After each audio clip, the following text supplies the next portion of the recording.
Bien, compañeros, hoy terminamos la unidad relacionada con lo que es la ineficacia de los contratos.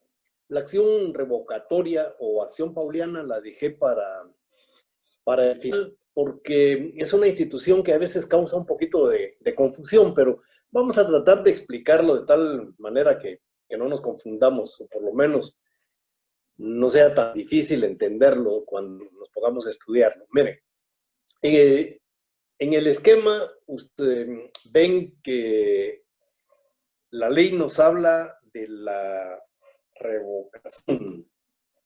Y ahí es donde viene precisamente la confusión que algunos tienen. Vamos a, vamos a ver que hay, para separarlo, diría dos tipos de revocación.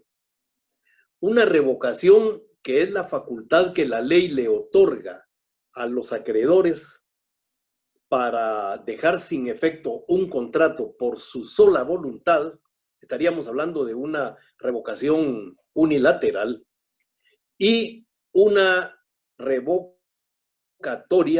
judicial, que esa es precisamente la que vamos a estudiar el día de hoy. En la revocatoria unilateral vamos a encontrar esta en algunos contratos, como por ejemplo el mandato, que ya hemos hablado un poco de él con respecto a la revocación. Hemos dicho que el mandante, o sea, la persona que otorga un mandato, puede dejar sin efecto ese mandato por su sola voluntad, porque él es el dueño del negocio, él es el que le está otorgando facultades al mandatario para que lo represente, para que actúe en su nombre. Y entonces la ley le faculta para que él pueda revocar ese contrato en el momento que lo desee, sin tener que pedirle autorización al mandatario. Basta con que él quiera hacerlo y el contrato queda sin efecto. Vamos a encontrar la revocatoria también en algunos otros contratos como la donación. Solo que en el tema de la donación, la revocatoria es un poco más especializada, porque en la revocatoria que vamos a ver en el contrato de donación, para que se produzca tiene que llenar un requisito fundamental, a diferencia del mandato. En el mandato decíamos, el mandante puede revocar cuando se le dé la gana. En el caso de la donación, el donante, el que regala algo, no puede hacerlo cuando se le da la gana. La ley le pone como condición para que pueda revocar la existencia de ingratitud. Cuando la persona que recibe, el donatario, es ingrato con el donante, entonces la ley permite que se pueda producir la revocatoria. Lo vamos a ver más adelante, no me voy a detener ahorita en este tema, lo vamos a ver ampliamente cuando estemos estudiando la donación. También vamos a encontrar la revocatoria en el comodato. Si ustedes recuerdan, he hablado del comodato, les he manifestado a ustedes que es un contrato por medio del cual una persona le presta a otra un bien que le llama la ley semoviente o bienes que no desaparecen con el uso, que se pueden usar sin que se deprecien, sin que dejen de existir y que luego pueden ser devueltos. Y entonces, cuando veíamos la clasificación de estos bienes, ¿se recuerdan ustedes que platicábamos sobre los bienes que son perecederos, los bienes que se acaban con el uso y los bienes que no sufren ese problema, ese deterioro? Y entonces, cuando nosotros prestamos un bien que nos puede ser devuelto o que nos debe ser devuelto, como por ejemplo el caso de prestar un carro. Cuando prestamos un carro, siendo este un bien no fungible, es decir, que no desaparece con el uso, ese bien nos tiene que ser devuelto. Pero no tenemos que esperar hasta que la persona a la que se lo hemos prestado, el comodatario, nos lo quiera devolver. Es decir, si nosotros queremos, podemos revocar ese contrato. Si nosotros vemos que no están haciendo un buen uso, por ejemplo, del bien que les hemos prestado, que no lo están utilizando para lo que nos dijeron, que no lo están usando siquiera, ahí lo tienen abandonado. Es decir, puede haber un montón de razones. Entonces, el comodante, la persona que presta, puede revocar ese contrato en cualquier momento, al igual que en el tema del mandato, cuando le dé la gana. No, aquí no tiene que haber una cuestión especial como sí ocurre en la donación. Y por último, tenemos el tema del depósito. También en el depósito, el depositante puede revocar el contrato cuando quiera. Si una persona va a dejar algo en depósito, no importa que se haya establecido algún plazo para la devolución, él es el dueño y él puede perfectamente revocar ese contrato. Lo único que requiere la ley aquí es que si es una donación onerosa, pues pague lo que tenía que pagar por el tiempo que estuvo en depósito el objeto que haya ido a dejar. Entonces, aquí también el dueño del bien puede revocar cuando se le dé la gana. Y entonces ahí no tendríamos ningún problema. Esa es la revocatoria general que nosotros vamos a encontrar en los contratos mencionados cuando decimos que la ley faculta dejar sin efecto el contrato que ellos han otorgado por su sola voluntad. Es una revocatoria unilateral. La revocatoria que vamos a ver hoy, que también se conoce como acción revocatoria o como acción pauliana. Se llama acción pauliana precisamente porque fue inventada, diríamos, por un pretor que se llamaba Paulo. Y la acción revocatoria o acción pauliana consiste en darle facultades al acreedor para poder corregir las acciones dolosas que ha cometido un deudor afectando el crédito que le tiene. Dicho de otra manera, la acción revocatoria procede cuando un deudor que tiene que cumplir con la obligación y que tiene garantizada la obligación con algún bien o con parte de su patrimonio, sale de él de una manera fraudulenta para no pagarle al acreedor. Esa forma fraudulenta es precisamente una defraudación que realiza el deudor con un tercero para defraudar al acreedor. ¿Y cómo se produce? Decíamos, el deudor sale de su patrimonio fraudulentamente. Ya vamos a ver cuáles son los casos que la ley estima como de fraude para quedarse sin patrimonio. Sabemos que las acciones personales se garantizan con el patrimonio del deudor. Y entonces, cuando el deudor debe, cuando tiene un crédito que pagar y no lo paga, ya sea porque no tiene el dinero para pagarlo o porque sencillamente no lo quiere pagar, entonces se pone de acuerdo con un tercero, se colude con un tercero para defraudar al acreedor. ¿De qué manera? Saliendo de sus bienes para que el acreedor no los pueda alcanzar. Entonces, Aquí es donde cabe la acción revocatoria. ¿Y en qué consiste la acción revocatoria? Pues sencillo.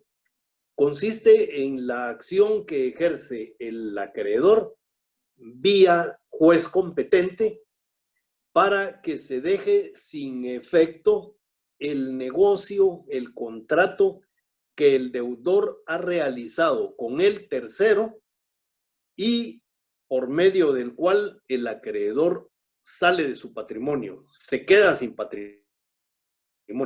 Es una característica sine qua non para poder plantear la acción revocatoria, que el deudor se quede sin patrimonio, es decir, que no tenga cómo garantizar la deuda y que lo haga en fraude, es decir, que lo haga con dolo. Entonces, esa en términos generales es la acción revocatoria. ¿Y qué es lo que persigue la acción revocatoria? Que los bienes que salieron del patrimonio del acreedor, del deudor, regresen nuevamente al deudor. Es decir, los bienes que el deudor sacó de su patrimonio y se los transfirió a un tercero de forma dolosa, regresen nuevamente al patrimonio, para que de esa manera el acreedor pueda ejercer esa acción que la ley le concede de hacerse pago con esos bienes o de embargarlos, de buscar la venta en pública subasta para que le paguen lo que produzca la venta, etc. La intención es que el acreedor pueda cobrar. Esa es, en términos generales, la razón de ser de la acción revocatoria. Los elementos que vemos en el organigrama que tenemos ahí en pantalla, señores, son precisamente los que nos van a aclarar, creo, más lo que es la acción revocatoria. El artículo 1290 del Código Civil dice: todo acreedor puede pedir la revocación de los negocios celebrados por el deudor en perjuicio o fraude de sus derechos. Ahí ya nos está dando más o menos una definición de lo que es la acción revocatoria o acción pauliana. En el artículo 1293 y 1294 dice el código que la revocación puede tener lugar tanto en los negocios en que el deudor enajena los bienes que efectivamente posee, como aquellos en que renuncia a derechos constituidos a su favor y cuyo goce no fuere exclusivamente personal.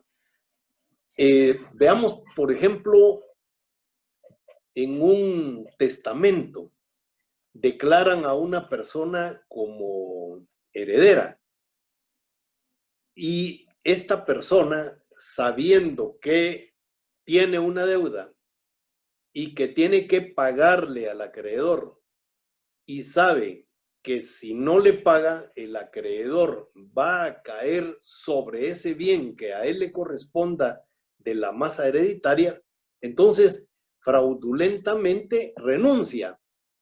Es decir, cuando se está llevando todo el proceso del testamentario, él habla con alguno de los herederos o con todos los herederos y les dice: miren, yo voy a renunciar porque si no el acreedor me va a quitar el bien que me está dando. Entonces, en ese momento hay una acción dolosa en esa renuncia. Es decir, no recibe una herencia con tal de que el acreedor no le caiga. Desde luego, esa herencia puede ser que la reciba más adelante, cuando ya haya pasado las acciones del acreedor o estas hayan prescrito. Mientras tanto, él sale de esa forma dolosa de su patrimonio. El artículo 1294 dice que la acción revocatoria debe seguirse a instancia del acreedor. la revocación solo será declarada en interés de los acreedores que la hubiesen pedido y hasta el importe de sus créditos. Va. Aquí vamos a entender que, y es obvio que el acreedor es el que tiene la acción. Entonces, la acción revocatoria solamente puede plantearse a instancias del acreedor. El segundo elemento que vemos ahí en el esquema dice que reduzca a insolvencia al deudor. Bueno, esto es lógico. El artículo 1295 dice: la acción revocatoria cesará luego que el deudor satisfaga su deuda o adquiera bienes con que poder cubrirla. La persona a quien se hubiesen enajenado los bienes del deudor puede hacer cesar la acción de los acreedores satisfaciendo el crédito de los que se hubiesen presentado. El artículo 1295 vamos a entenderlo un poco de una manera más extensiva. Primero, la enajenación de bienes por parte del deudor tiene que ser de tal naturaleza que se quede sin patrimonio.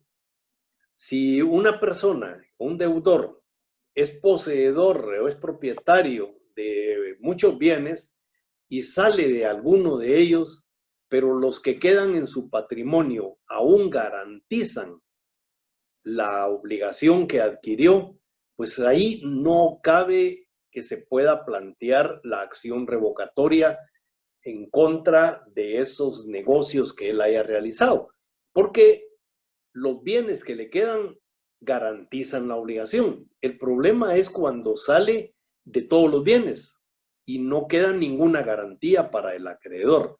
En ese caso es que cabe la acción revocatoria, pero hay una situación y es que muchas veces el acreedor va a plantear la acción revocatoria porque el deudor ha salido de todos los bienes con los que podía garantizar el cumplimiento de la obligación y en ese ínterin, es decir, antes de que se produzca la demanda o aún ya presentada la demanda, el deudor adquiere otros bienes con los cuales se puede garantizar la obligación, entonces ya no tiene sentido la acción revocatoria y por lo tanto ya ningún juez va a declarar con lugar la misma, porque la idea, la razón de ser de la acción revocatoria es que el deudor recupere sus bienes para poder garantizar el pago. Por lo tanto, si el deudor adquiere nuevos bienes o tiene cómo garantizar la deuda, entonces no cabe la acción revocatoria. La segunda parte del artículo que estamos leyendo, 1295, nos refiere que cuando la persona a la que se le han transferido los bienes quiere evitar la acción del acreedor o de los acreedores, dice el artículo, entonces puede satisfacer el crédito. ¿Qué quiere decir eso? Que si el acreedor tiene una acreeduría menor de los bienes que a él le fueron, que al tercero le fueron transferidos, este puede garantizarle al acreedor lo que a él le corresponde. Y entonces con eso él queda liberado de una acción revocatoria. Esa es la idea del artículo 1295. Luego encontramos el siguiente elemento que dice que el crédito que motiva la acción resolutoria sea anterior al acto que se pretende revocar. El artículo 1290, en el segundo párrafo, dice exactamente eso. Dice: solo los acreedores cuyos créditos sean anteriores al negocio impugnado pueden ejercitar la acción revocatoria. Esto viene en este orden. El deudor y acreedor convienen en algún negocio. Posteriormente, el deudor sale de su patrimonio dolosamente. Entonces, en este caso, cabe la acción revocatoria. ¿Por qué? Porque el acto doloso, el acto contra los intereses del acreedor, se realiza después de que se ha convenido el negocio jurídico. Entonces, por eso es que la ley dice que la acción revocatoria solamente cabe cuando se ha producido la transferencia de los bienes del patrimonio del deudor a un tercero después de que se ha celebrado el negocio entre el acreedor y el deudor. No cabe si la transferencia de bienes del patrimonio, el deudor la ha realizado antes que el negocio del crédito que tiene con este acreedor.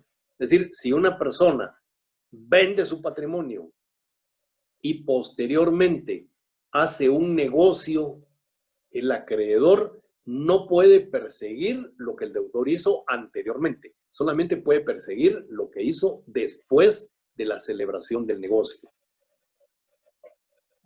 El siguiente elemento dice que si el acto o negocio a revocar fue oneroso, debe probarse mala fe.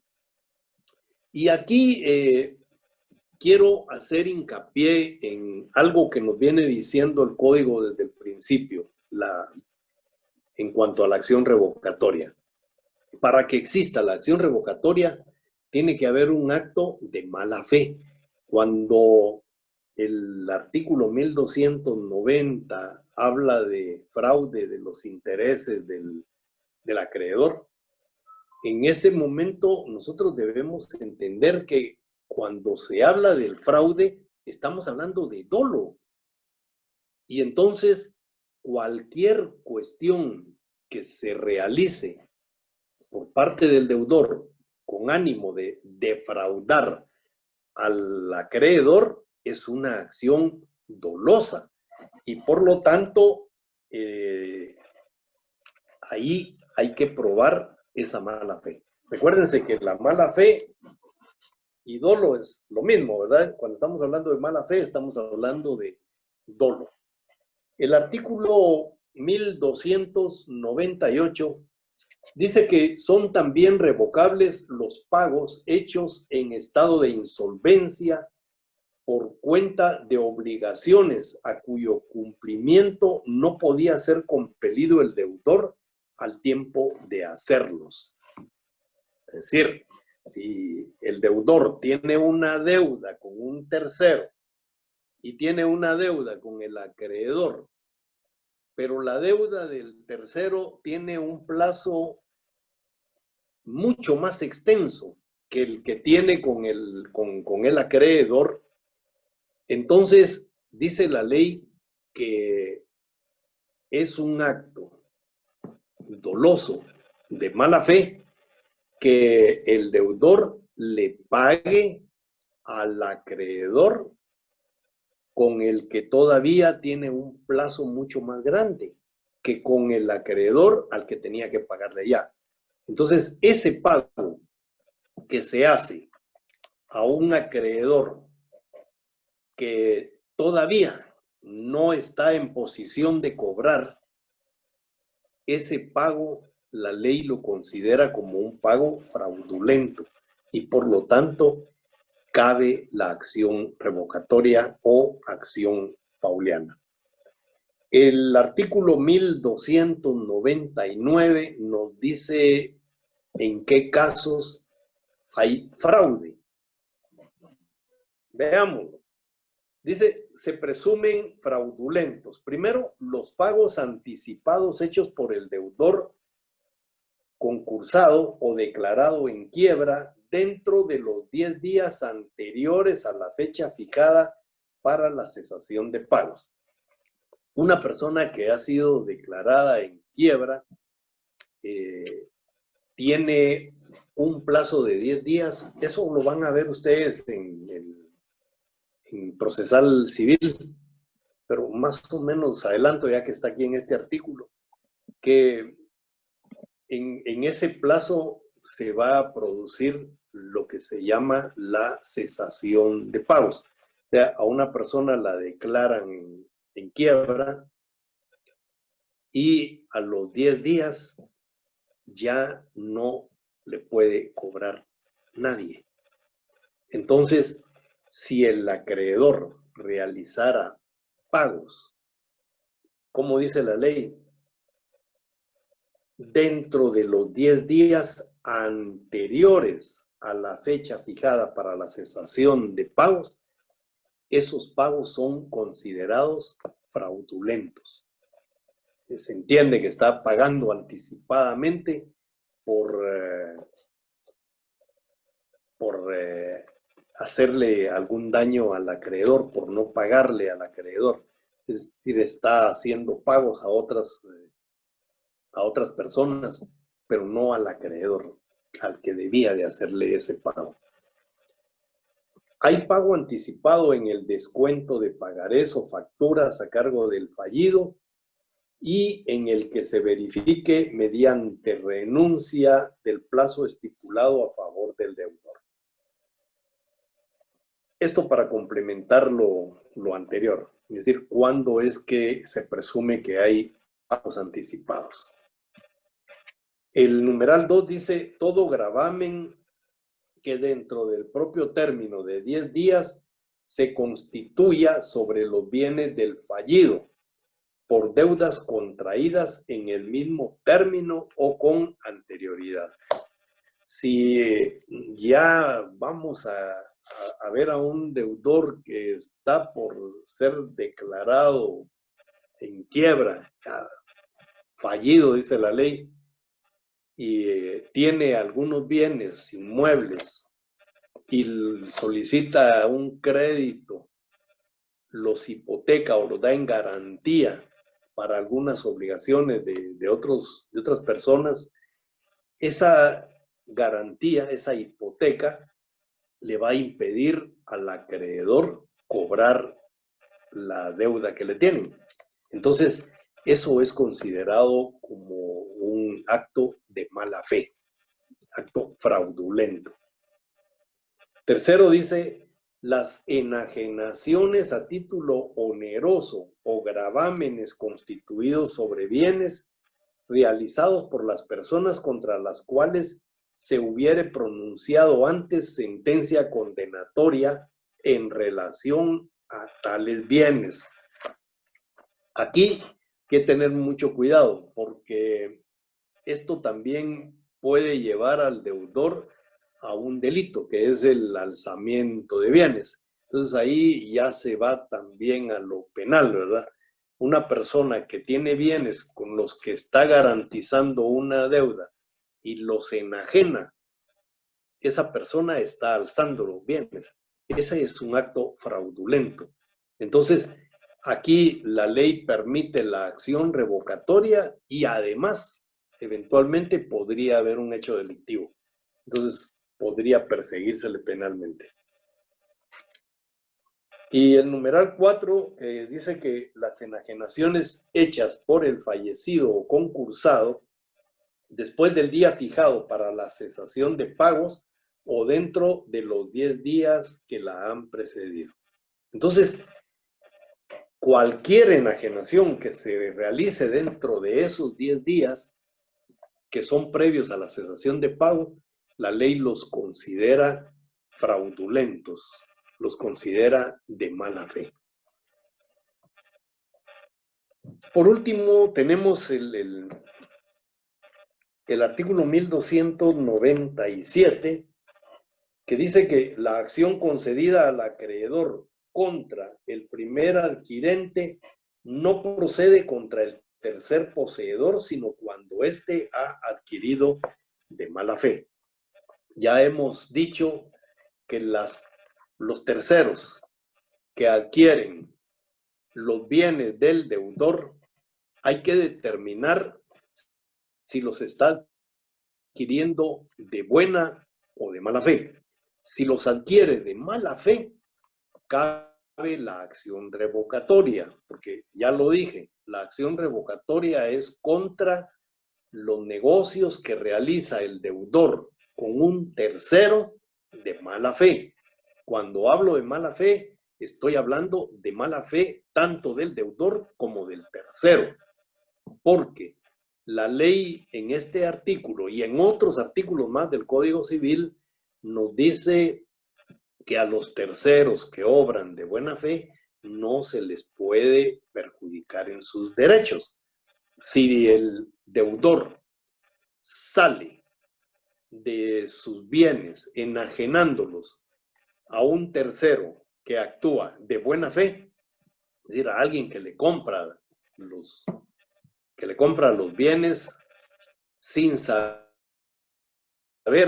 que el otro está actuando para perjudicar al acreedor, sin saber que el otro está actuando en fraude de los intereses del acreedor, estamos hablando de que es una persona de buena fe.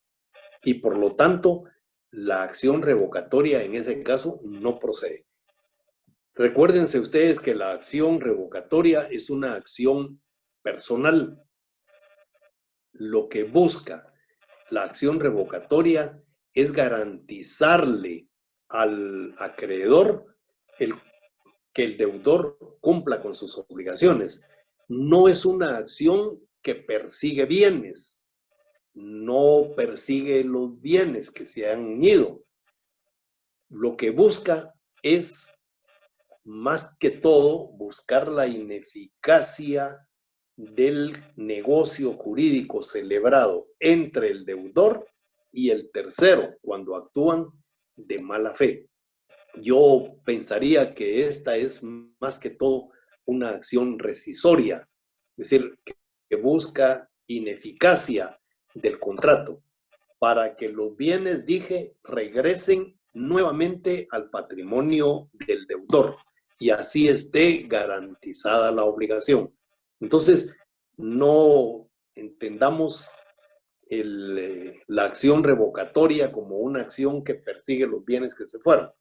Lo que persigue es destruir ese negocio jurídico, ese contrato que se ha realizado fraudulentamente entre el deudor y el tercero.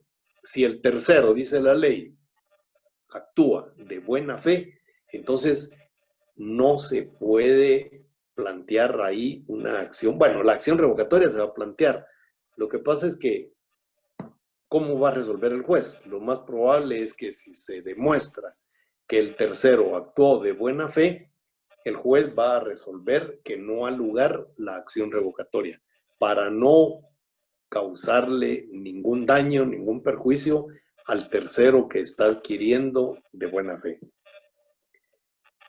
Y por último, dice que si el acto o negocio a revocar fue gratuito, allí siempre cabe la acción revocatoria. No importa si hay buena o mala fe. Si hay mala fe, con mayor razón. Pero si hay buena fe, igual cabe la acción revocatoria. Porque el bien que está saliendo del patrimonio del deudor y que pasa al patrimonio del tercero de buena fe de manera gratuita, de ninguna forma está menoscabando el patrimonio del tercero con la acción revocatoria. Por eso es que el artículo 1291 establece que la acción revocatoria siempre va a proceder cuando el negocio que se ha realizado en el cual salen del patrimonio del deudor los bienes en forma gratuita, esos siempre va a caber la acción revocatoria. El artículo 1291 dice: los negocios de disposición a título gratuito realizados por el deudor insolvente o reducido a la insolvencia a consecuencia de dichos negocios pueden ser revocados a instancia de los acreedores. Es decir, siempre va a caber ahí la acción revocatoria. ¿Qué efectos produce la acción revocatoria? Bueno, es de lo que estamos hablando. El artículo 1296 dice que revocado el negocio fraudulento del deudor, los bienes se devolverán por el que los adquirió de mala fe, con todos sus frutos, o indemnización de daños y perjuicios cuando la restitución de dichos bienes no fuere posible. Si el deudor de mala fe con el acreedor de mala fe realizan un negocio en el cual el deudor le vende al tercero y el tercero sabe que le está vendiendo porque el acreedor está iniciando acciones o va a iniciar acciones en contra del deudor y lo que el deudor pretende es no pagarle y que no le quiten los bienes y prefiere venderlos, ese acreedor, ese tercero está actuando de mala fe junto con el deudor. Pero si ese tercero vende ese bien que ha comprado, el que se lo compra, si está comprando de buena fe, se aplica lo que dice la norma anterior, no puede ser perjudicado. Y por lo tanto, cuando se declara con lugar la acción revocatoria, ya no se pueden regresar esos bienes al patrimonio del deudor. Entonces dice la ley que esto se resuelve con el pago de ¿qué? Con el pago de los daños y los perjuicios que se puedan haber cometido. ¿Qué dice la ley? Dice el artículo 1291.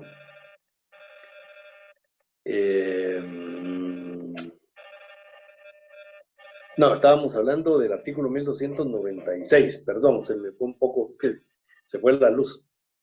Revocado el negocio fraudulento, el deudor del deudor, los bienes se devolverán con el que los adquirió de mala fe, con todos sus frutos, o indemnización de daños y perjuicios cuando la restitución de dichos bienes no fuere posible. Bueno, ¿cuánto tiempo tiene el acreedor para plantear la acción revocatoria? El artículo 1300 dice que es un año. Vamos a ver qué dice. La acción revocatoria prescribe en un año contado desde la celebración del negocio o desde la fecha en que se verificó el pago o se hizo la renuncia del derecho. La acción revocatoria, les decía yo a ustedes, no es una nulidad, no es una simulación. Aquí el negocio jurídico realmente se está realizando. Lo que sucede es que se está realizando en fraude de los intereses del acreedor, pero no hay simulación, no hay nulidad. Por eso les decía yo a ustedes que, a mi juicio, lo que hay aquí es una acción rescisoria realmente, porque lo que persigue la acción revocatoria es que se deje sin efecto el negocio jurídico que se celebra entre el deudor y el tercero de mala fe, con el ánimo de perjudicar al acreedor, con el ánimo de defraudar los intereses, los derechos que tiene el acreedor. El día de hoy vamos a prescindir de las preguntas y respuestas a que estamos acostumbrados. La razón es que el día jueves, en lugar de clase, voy a abrir y ya no vamos a trabajar a través de este medio, sino que lo vamos a hacer a través de Google Meet. Les voy a dar el link anticipadamente, unos 10 minutos antes de que comience la clase, y vamos a dedicarnos específicamente a hacer un repaso, pero cuando hablo de un repaso me refiero más que todo a utilizar el tiempo para la resolución de dudas, de todo lo que hemos visto hasta la división de los contratos. Hasta ahí vamos a evaluar la primera unidad. O sea que el día martes 1 de septiembre que tenemos el examen, vamos a hacer la evaluación hasta ahí. Y la segunda unidad, ahí sí ya vamos a ver, vamos a comenzar con la ineficacia de los contratos hasta donde les indique. Todavía no sé hasta dónde vamos a llegar para la segunda unidad, pero todo lo que es la ineficacia de los contratos, la nulidad, la anulabilidad, la rescisión, la resolución, la acción pauliana que vimos el día de hoy, eso no lo voy a evaluar en este primer examen parcial. Así es que por esa razón no me voy a detener hoy a hacer, a contestar sus dudas, porque igual creo yo que ya no valdría la pena que le dedicaran tiempo a repasar esta última parte que vimos, que es la ineficacia de los contratos. Dedíquenle todo su tiempo, por favor, a lo anterior, que es de la división de los contratos al inicio de la clase. Es decir, lo primerito que vimos hasta la división de los contratos. Esa es la parte que vamos a evaluar. El contenido, pues la verdad no es mucho.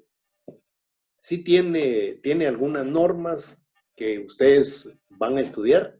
El examen, los que estuvieron conmigo en el semestre pasado, espero que ahora ya lo tengan un poquito más claro. Vamos a seguir trabajando con falso verdadero y básicamente sobre el código. Así es que, por favor, comienzan a estudiar todo su código. Escuchan las clases, vean sus apuntes y luego métanse a analizar el código.